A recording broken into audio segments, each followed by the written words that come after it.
Okay, so we shall go straight to point. And then the first question is, what have been the causes of hunger, malnutrition, and food insecurity? What has been the major cause of hunger, food insecurity, and then malnutrition? So this is an open dialogue. I don't know who would want to go first. Um, let me see, Esther, would you want to take it up first? Or if anyone, Wanja, would you want to open the floor with this one?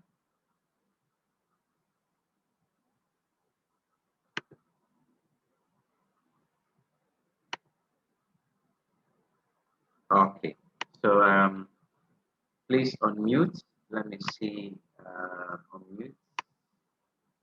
Yes, you can unmute your mic and then you can speak. Hello, John, and everyone else. I'm happy to be in this meeting.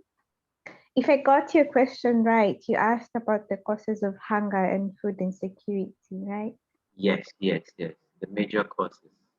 Major. So, in my opinion, I think it's number one. It's lack of proper infrastructure. So that you find when you have people producing food in, let's say, the rural area, there's no proper infrastructure to transport that food in good time to people probably who live in the city. So you get that food, like there's delays in food being transported, and also adding to it, I think there's a whole thing about storage facilities. So food is being produced, yes, but then we probably don't have enough storage facilities, and especially for the foods that are highly perishable. So we end up, for example, vegetables and fruits, we end up having so many people producing vegetables and fruits, but then because we lack things like cold rooms, then we end up also experiencing loss, which definitely leads to food insecurity. And then I think the other thing probably would be maybe lack of enough farm inputs, so that you find the food being produced is not it's not like of high quality, it's just substandard quality, I think. Yeah. All right. Okay. Thank you so much for that. So, what do you think will be? Okay. No, let me come to John first, and then we'll come back to you. So, John, welcome. Thank you for joining us. You can unmute your mic now. If you can hear me, John. Yes, I can hear you. Yes. So the question was, what are the major causes for food insecurity, the major causes of malnutrition in, yes. So what is your response to that?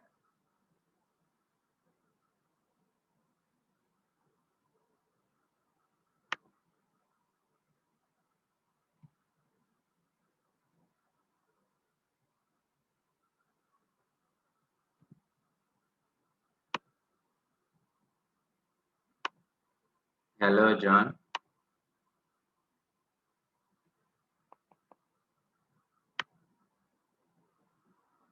Okay. Esther, would you want to come in with this one? Yes, John, and I would like to echo some of the points Wancha has given, that a lot of food is being wasted, especially in Africa. And also, if you look at our agricultural technology, the means we use things for production, there are still old ways of production. And the way we do our farming, the methods we do. We use, there are still the traditional means of production leading to low output or harvest in our farms, which leads to a lot of issues in the food. Also, the looking at our ways of production, the types of ingredients you're using, that is in terms of the chemicals which lead to the destruction of our soils, leading to low input with time. The other issue is on those who do the farming, especially the smallholder farmers. They never get support on especially getting in terms of knowledge on how to do production, on how to do their farming. So I feel the knowledge gap has led to in a way created food insecurity now, not only in our African continent but globally. Yeah, that's my intervention. Thank you very much for that opener. Okay, John, if I should come back to you, can you speak?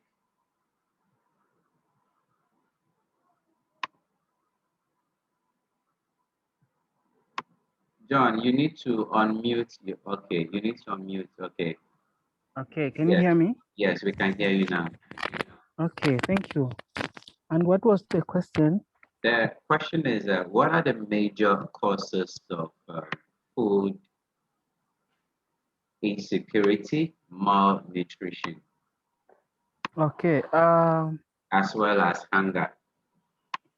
and hunger, yes. The challenge that we have about this food insecurity, there are main causes, and well, they require urgent attention for everyone to come on board and address these challenges. The causes, one of the causes are the degradation of the soil itself. You find that the kind of manure that we use on farming is kind of destroying the soil. So eventually, you find that people have low yield in terms of crop. So that eventually will cause hunger in some part of the countries because the harvest is low because of the kind of fertilizers that we use on the in the farm. So that is one of the causes that that's why we are seeing that we have a lot of hunger and malnutrition, especially in Africa. So we need to change all the methods of farming, the way we do our farming, the way we cultivate our land. So we need to guard our land jealously by involving ourselves in sustainable farming. When I say sustainable farming, we need to go back to the use of local compost manure, maybe by using leaves and doing some intercropping and crop rotation. That will increase in the when it comes to the crop yields.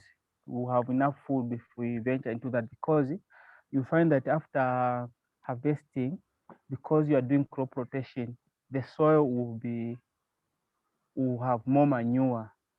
So than the kind of farming that we have where people are using fertilizer, urea, decompound, you find that you won't use that land for quite for some good time.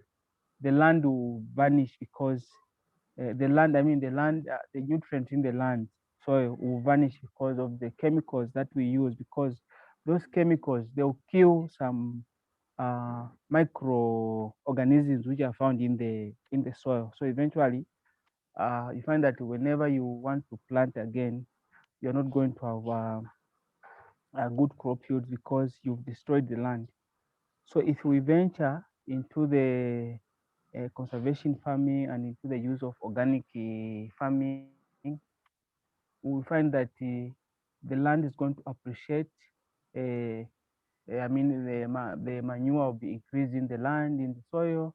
Then even when it comes to crop yields, you find that people are going to have to harvest more and still use the same land for many, many years to come. So briefly, that is my take and my contribution towards the question. Thank you very much, John, for that opinion. So our next question is based on what we have all said. What role can then the civil society organizations like you and I, what role or meaningful engagements can we play now in order to tackle the value chain in the food systems? And also, how do we sustain it? Because normally when we do advocacy campaigns, 1 week, 2 weeks, 3 weeks maximum, and then the advocacy campaign dies off. So, as civil society organizations, stakeholders, what can we do now to tackle the value chain in the food systems? Uh, who would want to go first? Wanja, would you want to take this up first?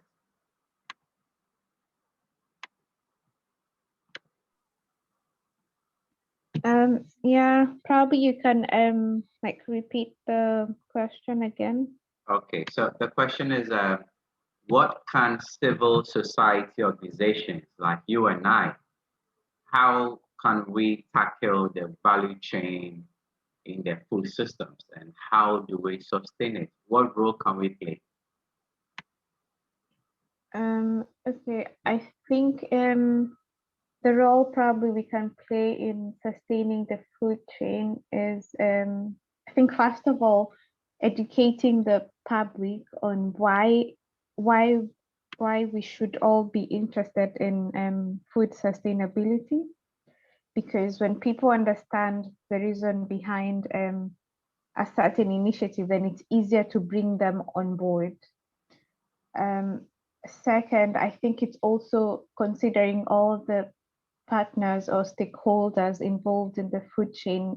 For example, the people who produce the food, so the farmers, we have the people who do the, what do you call it, the whole production, so from production to transport to value addition in industries, and also to the consumer. So making sure that everyone understands their role and why it's important. And I think the last one would probably be having at the back of our mind, having the financial aspect of it sort of figured out, even if that does not mean 100% knowing how much we will need, just having an idea of how the food chain will be sustained in a financial way. Because I find it that sometimes a project will start, or us as the civil people involved in the civil society will have this idea, but then we don't have the financial capabilities, and we also are not looking forward to people who can finance it. So it starts out well. We have the farmers producing, but then when it gets to a point like transportation, value addition, then we lack the financial capabilities to actually make it work. So at that point, the project gets stuck, and I don't think that works out well in the end. Yeah. Thank you very much. I like your submission that you said, making sure everyone understands their role. So, if I may ask you as a follow-up, how then do we make sure everyone in the value chain understand their role? Because I think we talk about food systems a lot, but not a lot of people even understand what food system is. So, how then do we make everyone, every stakeholder, every citizen in the community understand their role, how they can contribute to that?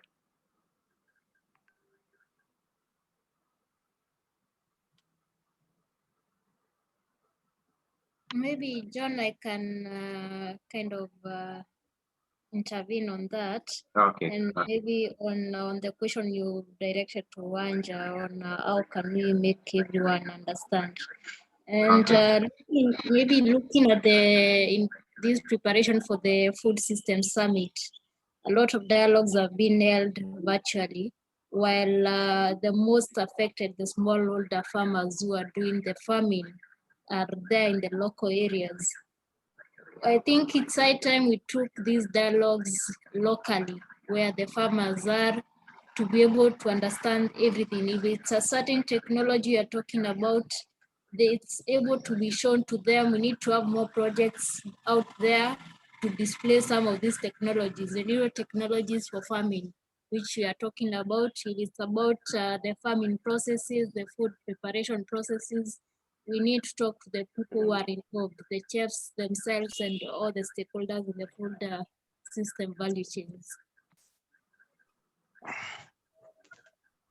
So I think that's all for me. Okay, that is it's true. We need to take the food systems locally, and that is even what has informed the dialogue today. Localizing the food systems for national development, because if you even look at the whole context, it is those at the grassroots who are actually playing the critical role of that. So we have three John in the dialogue. So I think John Edo, you are welcome. Samuel, you are also welcome. I've asked you to unmute your mic. Hey, there's 3 Johns. Yes, three Johns. So, John, would you want to add to that that question? Would you want to add to that?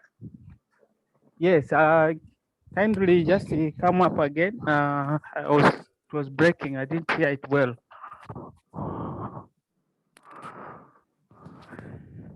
What did you say?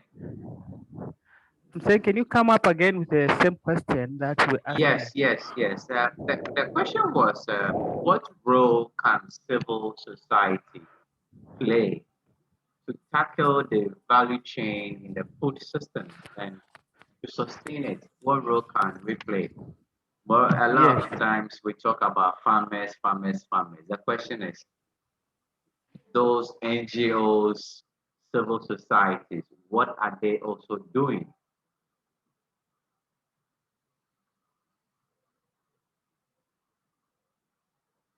So over to you, John.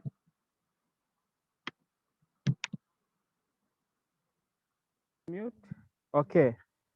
Yes. Can you hear me? Yes, we can. Yes. Comrade, these things they are very, very, very much important. But the problem that we have in Africa is just talking. We find that we have good papers, you've got good initiatives, ideas, but eventually we don't see the actual actions being done. We don't see people harvesting more food. So coming to the question, I think we as organizations really need to see to it that we have outputs on whatever we plan as to do with the food increase. So as civil society organizations, our role is to, of course, educate, but we also need to lead by examples, by venturing into the same projects we are talking about. Because here we're able to tackle, we're able to talk about the challenges, we're able to talk about why we have hunger, why why we have no food on the table. But the question is that we need to have we need to be action oriented civil society organizations, because basically me on my personal personally, I'm tired with attending meetings and meetings where we just talk, but eventually things don't really happen on the ground. So we need to lead by example. If you stay at a house, if you have a home, maybe lead by example by starting yourself, you as a civil society organization, maybe leaders, make your home gardens, do small gardens in your backyards that will explore with a lot of methods of farming. Eventually, you'll find that uh, you find a method which has worked. And when you go in the field, when you engage other stakeholders or people, you'll be able to point out and say, this is what I have done. You will be able to understand what you are telling people. Then us, being a civil society organizations, we're just telling people to venture into farming, to venture into organic farming or conservation farming, but we are not practicing that. So it becomes very difficult. So what I'm saying is that us as civil society organizations, we should be the first ones to lead by example, to do these things ourselves. Later on, when we take it now to the communities, we should be able to, to show them what we have done and what is working and what is not working. I think in such way, it is going to be much easier, much better. So I'm already thinking that maybe after having these such meetings, we should have action plans ourselves to say, okay, when are we starting our home gardens as the civil society organizations? When are we acquiring land? When are we doing this? We start showing the things that we are talking about to the people. So people only come on board when if they see that things are working. But if you just go with the theory there, just talk to them, just talk, then you leave them, it doesn't work. So I think that's my submission. Thank you. Thank you very much, John. I think you raised a very good, strong point there that we need to be action oriented. It's true. It's even a campaign I have been saying all along that we are tired with this. Let's meet and discuss. Let's meet and discuss. We are past the discussion, and until we put discussions into practical action where tangible results are obtained, we'll still be marking time and we'll still be where we are each and every day. So you have raised a very good point. Thank you so much, John, for that. I think Samuel, you're welcome. You can unmute your mic and would want you to also share your thoughts on the discussion. We have two more questions and then we'll wrap it up. So Samuel, if you want to add some input to the discussion, you can unmute yourself now.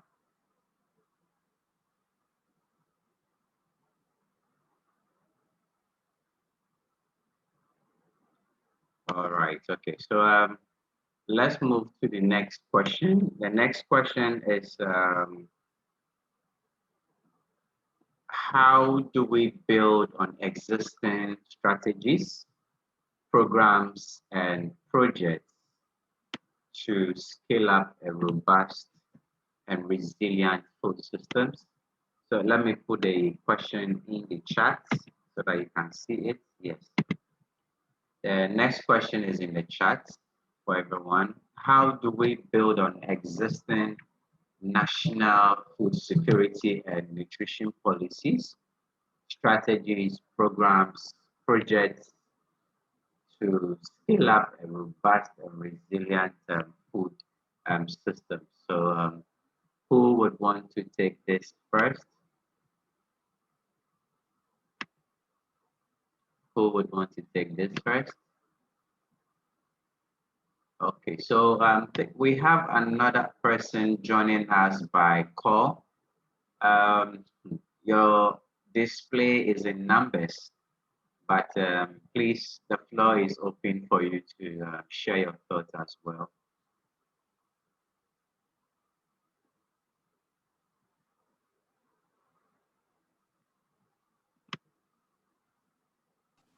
John, this is Rick McNary. I'm not sure how to do my photo. Oh, okay.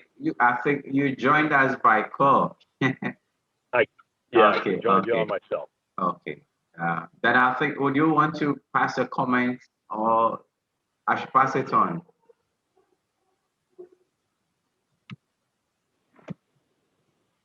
Can you repeat that, please?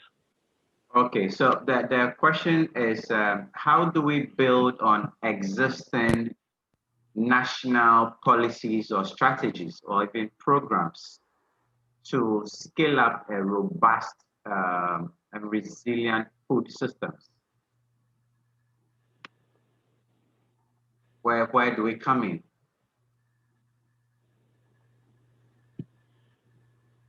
I believe first identifying areas where policy and regulations limit the capacity for local food systems to thrive.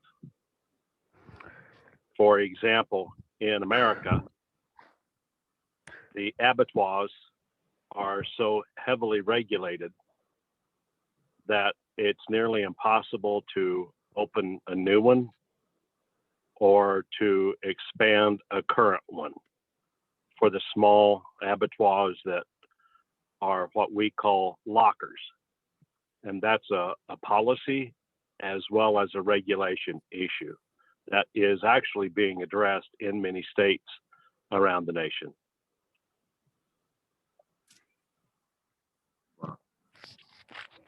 So meaning if we should have something similar from community level or to national, it is possible for us to sustain our food systems because in most African countries or even communities, as long as you have the money, you can open any enterprise of your choice. And then once you get it registered, you start working.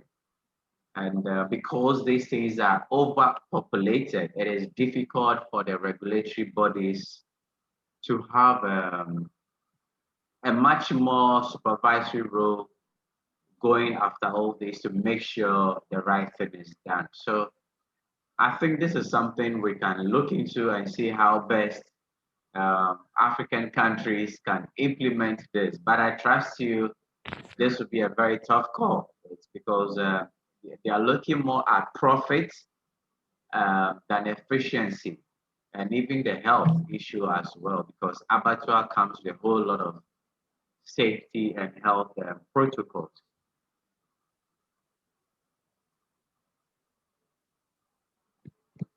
All right, so Samuel Atija, would you want to pass a comment on this? Would you want to share your thoughts on that, Samuel Yao?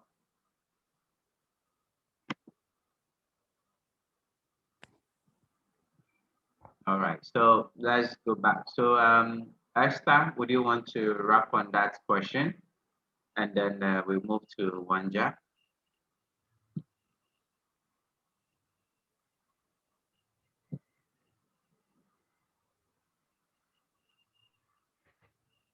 No, okay, so Wanja, would you want to come in on this one?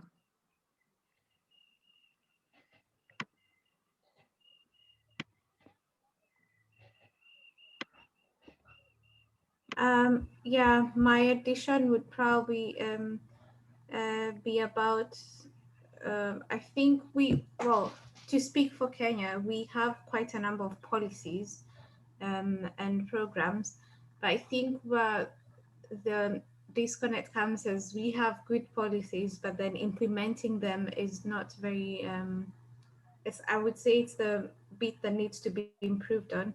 So in as much as we want to improve on the policies, I think we should start with the ones that are already there and work on implementing them and monitoring them, and then evaluate and see what needs to be done, what needs to be changed, what needs to be upgraded. Yeah. All right, I perfectly agree with you on that. We also have Samuel Akologo, CEO of Caritas Ghana. Would you want to make any submissions, sir?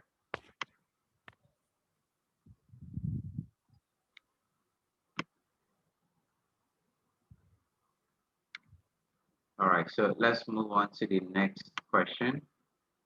Um, with the way food system is, how do we solve the issue of gender balance as well as religion and even culture with respect to food systems? How do we solve the issue of gender?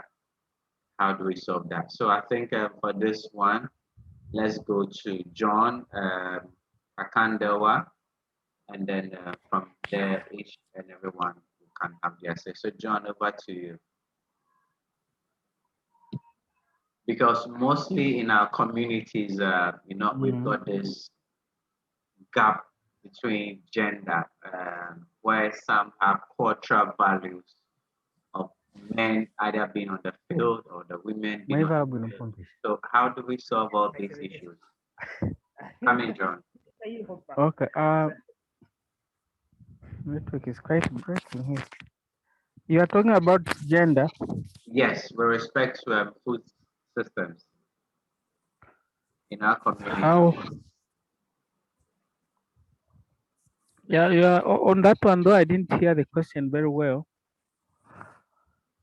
Okay, so what I'm asking is, with communities have this gender issues where in some communities the women are more on the field whilst the men are home, and it's vice versa in other communities. Now, with food systems, building a resilient food systems in our community for national development, how do we embrace gender such that each and everyone have a respectable role to play either on the farm or even as a middle person in the value chain?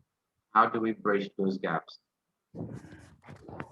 Coming on that question, yes, gender, women in the society, like in Africa, you find that women, they are the ones responsible of food, even in a household or in a home. They are the ones taking care of the family, the visitors, and just everyone in the home. So they are in charge of the food.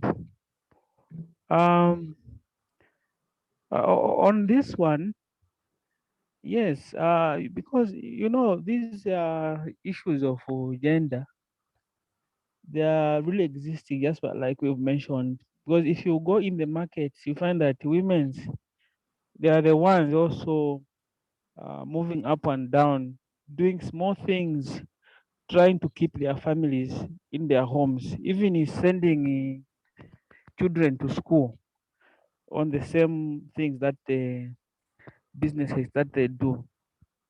So they are involved in a lot of things, and they have quite some huge responsibilities in terms of keeping the household, and where food is concerned, they are the one in charge. Even in farming, like in some places where I stay here in Zambia, I find that there are even men who marries 10 women because he just wants to use them for farming.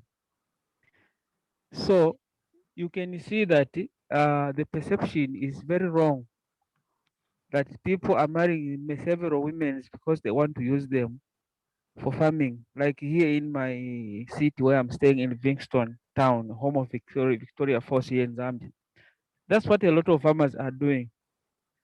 So we need to come in as civil society organizations, not only talking, but also doing some physical work, physical visits, and but these people can be educated and see that women are not tools to be used, but they are also people that need our support.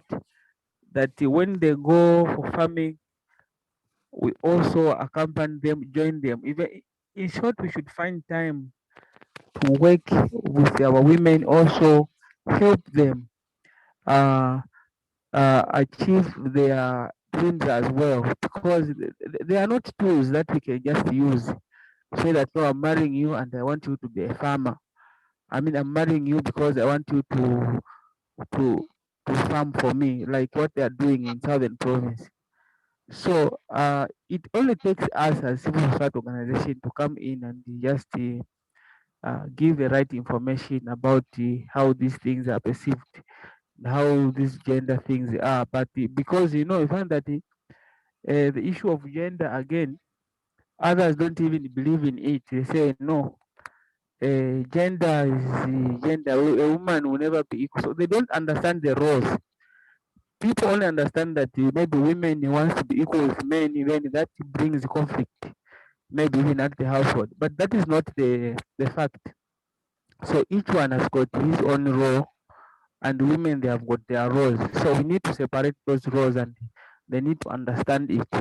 But it comes again to the same thing that I was saying, John, that whereby you find that we just talk, but eventually there are a lot of cases that are happening in communities where when it comes to gender-based violence, some women are abused, some young ladies are abused. People don't have information. So the challenge that we have even us, although I was not supposed to speak about this, but let me talk about it. Even us as civil society organization, we want to go on the ground and give information to the people, but we find that you can't do it without resources. So we also need support as civil society organizations, resources that can enable us do these activities in our communities. At least doing something is better than just talking. So that's my submission. I don't know if I've Thank you answered so well. much. I think that is Oh. really a very deep insight of submission you have made there, and I strongly agree with you on everything that you have said. Thank you so much, John, for that. So I think if our two women in the house would want to share their thoughts on this one also, Wanja, I think this is a topic you would want to speak on. So the floor is for you. Thank you, John. Yeah, I do agree with the sentiments presented earlier.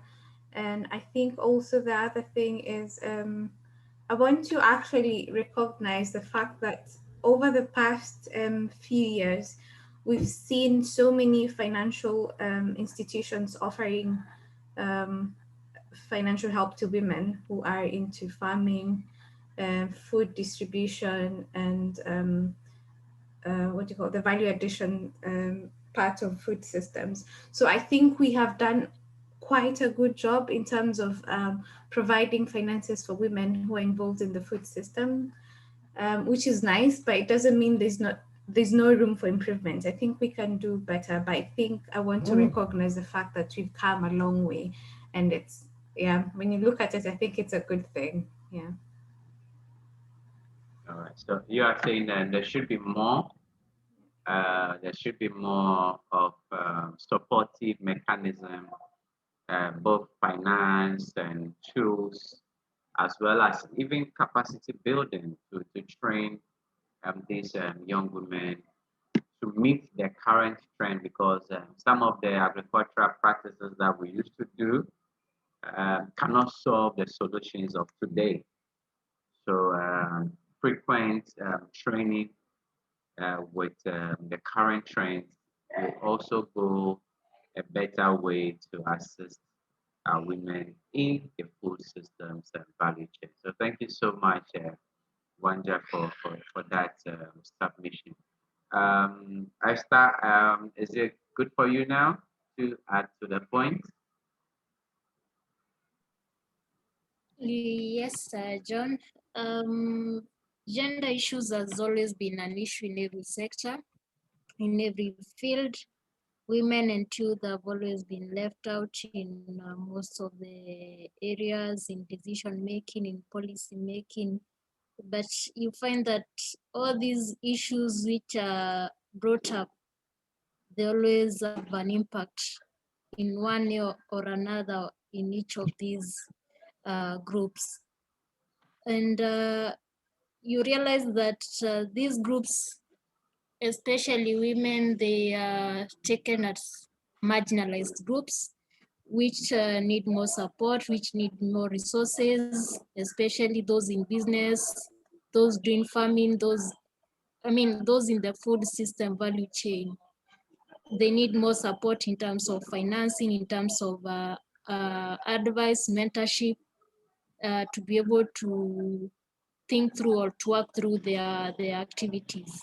So my submission is when it comes to gender, when we draft these policies, when we make these decisions which involve women or youth, we should involve them first, and we should make sure all these things are not just written, but they apply to them and they're able, if it's like a certain number of financing to women, if it's 30% meant for women in each project, it should be like worked out and make sure these women get to to get this finance, get this amount to implement the activities. Same applies to the youth. Thank you. You're right. Thank you so much for that. I think there's more focus on the action points of food systems, but we need to also focus more on the gender mainstreaming aspect as well. Because to have a robust and resilient food systems means every sector of it, every chain of it must be addressed fully because every stakeholder in the value chain is connected. We are all interconnected. So thank you for that positive. You are right. And yes, it's true. Involvement is key. You are right on this scope. So I think our last question for us to wrap up is what is your take home message? That what is the way forward for a community to play a critical role in this value chain? What is your take home message? How do communities um, play a critical role? Let me share the question in the chat. So this is the last question for the day. So what is the way forward for a community to play a critical role in a more sustainable, ecosystem friendly and resilient food system? This is in relation to looking at climate change and even the COVID-19. How will a community build back better for a resilient food system? So who do you want to take this? Hello, Samuel again. Are you there with us? Samuel, you can unmute and speak. Can you hear us?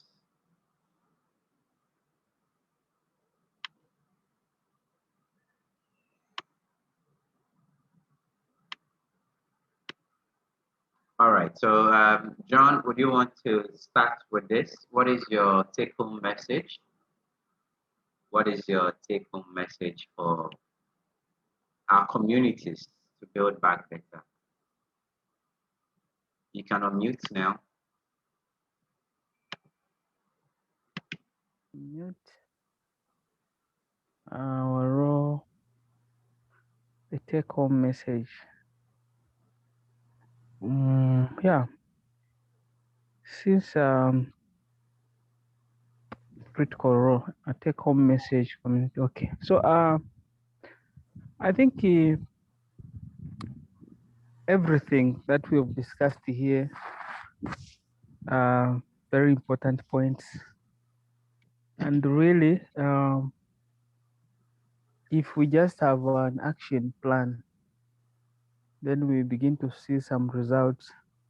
Even us would feel that, yes, we are really contributing something to the society and to the betterment of our people in the communities where we are living. And that's the reason why we have these organizations. They are meant to better the lives of people in the societies and in communities where we are living. So we can say, can we have, because we have COVID-19 at the moment and people are restricted that they can't meet in large numbers. In some countries, they've closed down completely. Education is also one of the things that can change these that can bring about a sustainable ecosystem and friendly when it comes to resilience in food system and changing climate conditions. So education is also very, very, very much important. So let us not only focus on the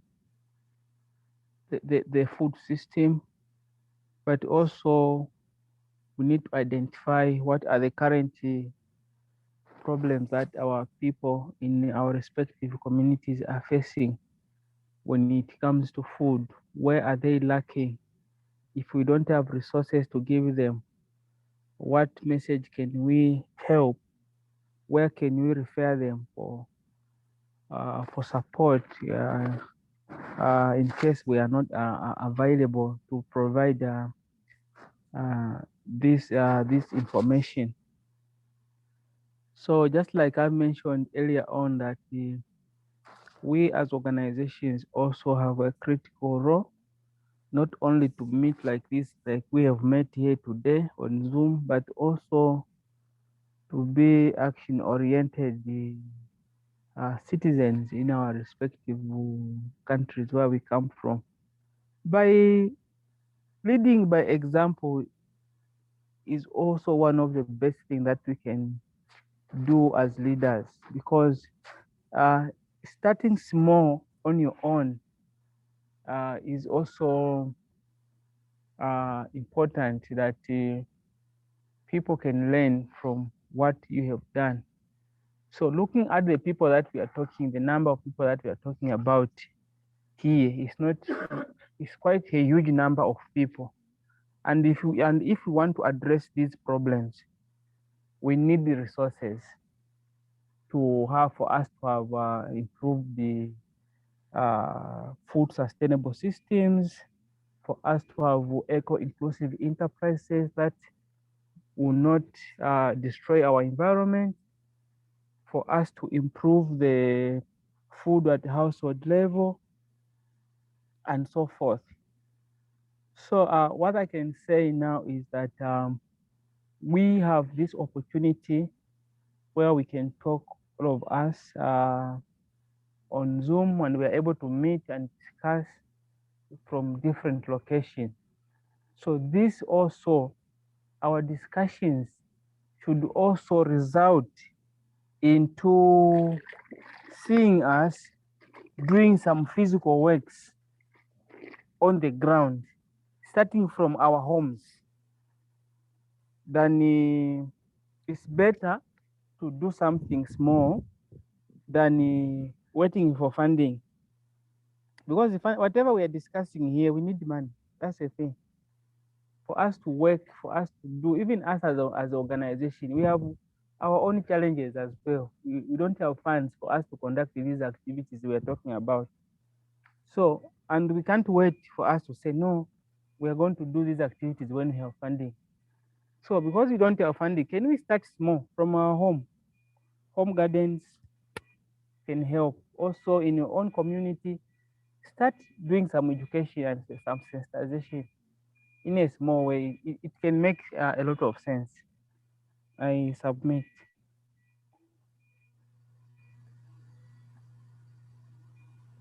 Thank you very much, John, for the take-home message. I think you've really been very insightful in this dialogue for us, and I really appreciate all the submissions that you have made. So, Wanja, if you want to have your final words, what is your take-home message for communities? What role they can also play to support the development of our food systems. So, over to you. Thanks, John. I think I would borrow from everyone's comments today, starting with, first of all, making sure that everyone understands their role in the food system. And that largely is categorized into food production, food processing, food distribution, and food consumption. So when everyone understands where they stand in the food systems, then it's easier for everyone to be to like play their part. And the second would be capacity building. So just again, just educating people on what roles they need to be playing to ensure that the category they are in the food systems is moving forward. The other thing would be, like Esther mentioned, involving people who are often left out. And this is young people, women, and also, let's say, people who are differently abled, but they want to be involved in the like stuff like food production. So it's just like remembering that sometimes, like I think it was John or someone who said, we we have the stakeholders meeting, but then we don't involve the person who's actually doing the food production in the village. So I think they also need to be part of these conversations so that we're not only having these conversations and taking to them, you know, these projects or programs that they were never part of to begin with. So we should bring them on board as early as we have these conversations and just make sure that they understand and they feel part and parcel of these conversations, because when they own it, then it's easier for them to actually implement what it is that we have in mind. And the last one I think would be having like having the bigger picture. So seeing, for example, we are having this meeting today, and our bigger picture is you know, creating a sustainable food systems. So I think when we think about that, every time we have a meeting or every time we're engaging with farmers or engaging with people who are involved in food what do you call it, the food processing, then we all have a common goal in mind, which is creating a sustainable food systems. Yeah, I think that's my parting shot.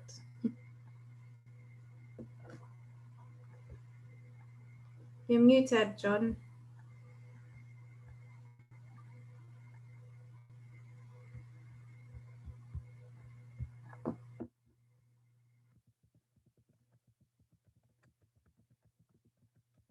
John, you're in mute. Thank you.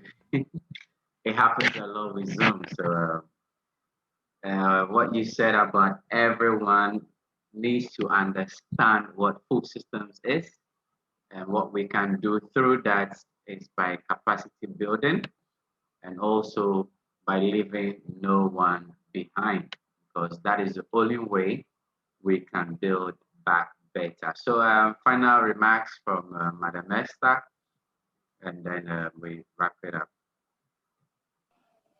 I think most of the points have been said by my colleagues. Mine is just to state, as youths, we need to showcase what we are doing. If you're doing something in your local community about food systems, bring it out, post if it's either video or pictures or anything you're doing in your community which relates to food systems. Let it be known out here in the world. Let it, everyone, the stakeholders who are involved in these processes, know that this thing exists and we are doing it in our community. And if it works better, maybe someone can replicate it somewhere else and maybe it works for them. We need to share these ideas. We need to come together to work together. It's not a competition. We are working towards a common goal. So let's work together in organizing dialogues to just showcase what you're doing in the community. Doesn't have to be a dialogue just to speak about all these roles and all that. You can just do a dialogue to showcase how you do your farming, how you involve women in food system, how you work in your community, and how it's different from other communities, or how you prepare your food. It can be a certain cuisine that you're doing in your community and you want the other part of the world to know. So it's just a call for us to showcase what we are doing out there, and we work together towards a common goal. Yeah. Thank you so much, Madam Esther, for that final remarks. And it is true that going beyond even 2030, it is possible we can be free from hunger and all forms of malnutrition if we make a commitment to learn, share, and act for a sustainable food systems. And also tapping into the expertise and lessons that have been learned along the way, either of policies or structures or of projects. And then this will ensure that every child, woman, and person with disability, irrespective of their tribe, age, gender, can realize their rights to affordable, accessible, safe, and nutritious food, and also reach their full potentials. These, we believe, can help promote national development. And I want to thank everyone who made it today possible for your time and your insights. Thank you very much and have a lovely day. Bye bye for now.